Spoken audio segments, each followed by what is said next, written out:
Anak yang soleh itu anak yang tahu kalau dia seorang laki-laki nanti, secantik apapun istrinya, selucu apapun anak-anaknya, sebanyak apapun harta yang dia miliki, sehebat apapun dia di mata anak buahnya, demi Allah, orang tua tidak pernah menjadi nomor 2 dalam hidup. Ini banyak orang yang suka salah ini. Cuma gara-gara dunia, orang tua panjang mata menanti kedatangan anak. Jangan. Ya. Jangan. Anak yang soleh tahu sekali, sampai kapanpun ibumu, ayahmu. Sampai kapanpun. Dunia nggak membuat dia lupa ada berkah keramat dunia hidup di atas muka bumi ini. Dia tidak repot datang ke makam-makam para wali. Orang tua nomor 1 yang dia temui. Ini orang hebat. Ini banyak di antara kita, makam-makam didatengin, di mana saja didatengin, ngalap berkah. Orang tua panjang mata, berlinang air mata menanti, mana anakku? Mana pohon yang pernah kutanam? Mana pohon yang pernah kurawat? Kudengar dia sudah mulai berbuah, ingin kurasakan buahnya. Berani mengeluarkan dana jutaan untuk hal-hal yang gak disyariatkan. Ini orang tua panjang mata. Rela ndak rela, orang tua kita akan mendengar dan melihat. Ma, aku pengen nikah, aku pengen berkeluarga, Ma. Ya orang tua ya seneng lah. Cuma kalau inget metik buahnya belum terasa, ya ada perasaan kayak gimana gitu loh. Karena dia tahu setelah ini dia akan menikah. Bahwa anak orang ada kehidupan yang berbeda yang bakal dia rasa. Orang tua makin hari makin rentan, bukan makin seger. Yang perempuan dibawa orang, ya Allah. Baru kemarin perasaan mainin poni ini anak perempuan kita, betul. Baru kemarin mainin kepangan rambutnya, ya Allah. Ya Allah, baru kemarin perasaan saya titah dia, titah, ya Allah. Belajar jalan, bisa berlari bawa sesuatu, coret-coret tembok, aduh Masya Allah. Sekarang udah gede, dibawa orang, ya Allah, Masya Allah. Yang laki dekat sama mamahnya. Baru kemarin tangan mungilnya kita tuntun, kalau kelepas dia nangis, betul? Sekarang tangannya keker besar, tangan ibunya keriput, betul? Mau nangkep tangan anak pun sudah mulai susah. Nebawa anak orang datang dengan gagah, cium tangan, cipika-cipiki, udah. Ma, kita jalan dulu, Ma ya. Udah Mama, udah. Digandeng tangan kekasihnya, dirangkul pundaknya. Ini anak laki ndak tahu ibunya kayak diiris-iris jantungnya. Dia lihat tangannya yang keriput, ya Allah. Udah berapa lama tangan ini nggak dibawa sama anak ini? Udah berapa lama tangan ini nggak digandeng sama anak saya? Kita merasa bangga akur merangkul istri kita, ibu kita ngelihat pundaknya. Udah berapa lama pundak ini gak dirangkul seperti itu, ya Allah. Dulu aku berdandan secantik-cantiknya, ku dandankan anaknya, ku bawa di hadapan kawan-kawanku, bangga. Lihat anakku. Tapi dia gak pernah berdandan rapi, membawa aku ke hadapan teman-temannya. Lihatlah ibuku. Ibunya sudah kebayang, ya Allah, ini anak bakal minta nikah sebentar lagi. Yang wajar kalau orang nanam pohon pengen metik buah, wajar. Ini buah belum terasa, pohon sudah mau dibawa, kebayang tidak? Ya Allah. Mulai dia kebayang.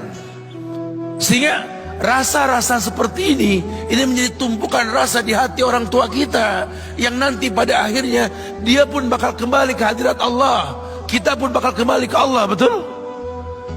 Sementara yang namanya kemuliaan datang dengan cara sabab yang benar. Ridallah fi ridal walidain wa sukhtullah fi sukhtil walidain.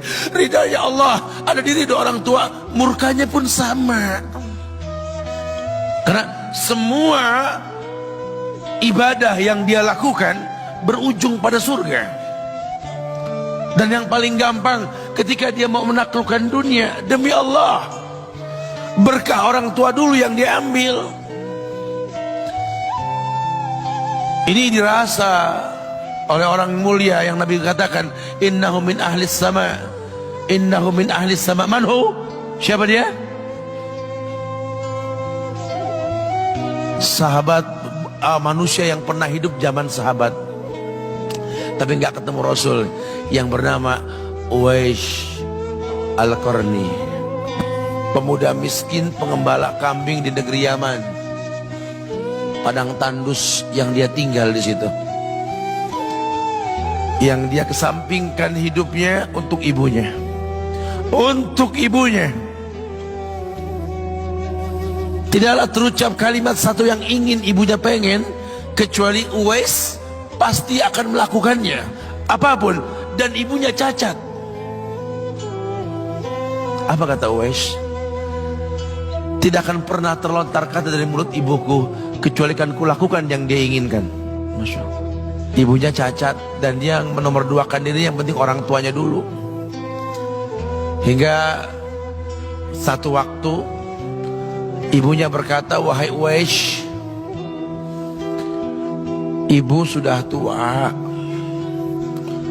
Andai kematian mendatangi ibu, ada beberapa keinginan yang ibu pengen merasakan keinginan tersebut. Mungkin enggak ya? Apa Bu? Katakan. Ibu pengen haji.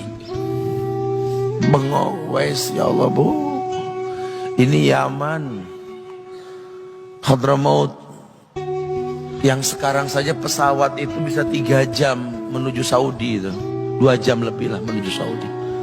Ini lebih jauh lagi, kebayang berapa ratus kilo, berapa ribu kilo nggak tahu. Ya baiklah ibu, kata Wes, aku tidak pernah menolak permintaan ibuku, tapi kali ini aku tidak bisa menjawab karena mikir gimana caranya ini. Apalagi dia seorang pemuda yang punya penyakit sopak, ada tanda-tanda putih di bagian badan itu kayak pano besar gitu tuh. Udahlah, terserah gimana nantilah. Yang penting ini nomor 1 dalam hidup ini. Dia beli seekor anak sapi, digendong tiap hari itu sapi sama si Uwais menuju puncak gunung.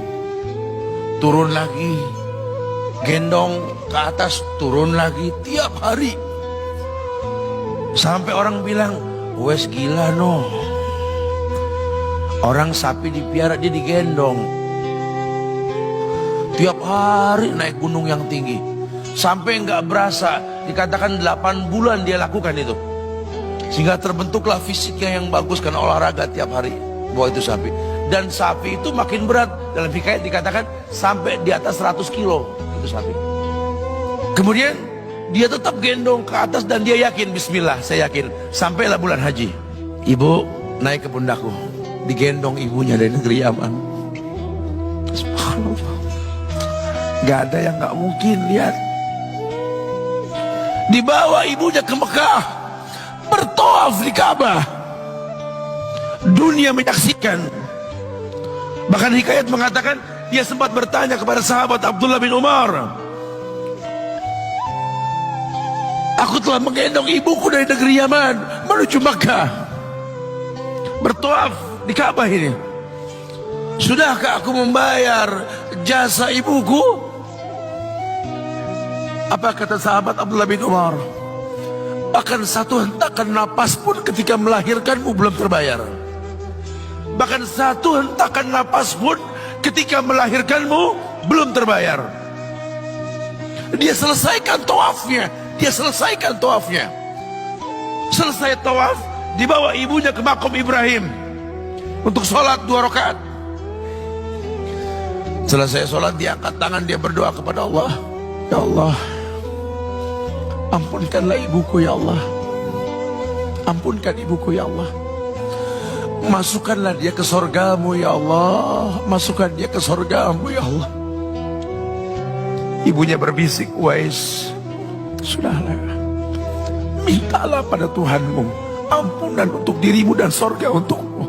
Wallahi wahai ibu, Allah ampunkan kamu, Allah masukkan kamu ke sorga. Cukup untukku ridhomu yang kubutuhkan wahai ibu. Lihat, manusia saleh, hasil doa Rabbi habli minas salihin. Lihat,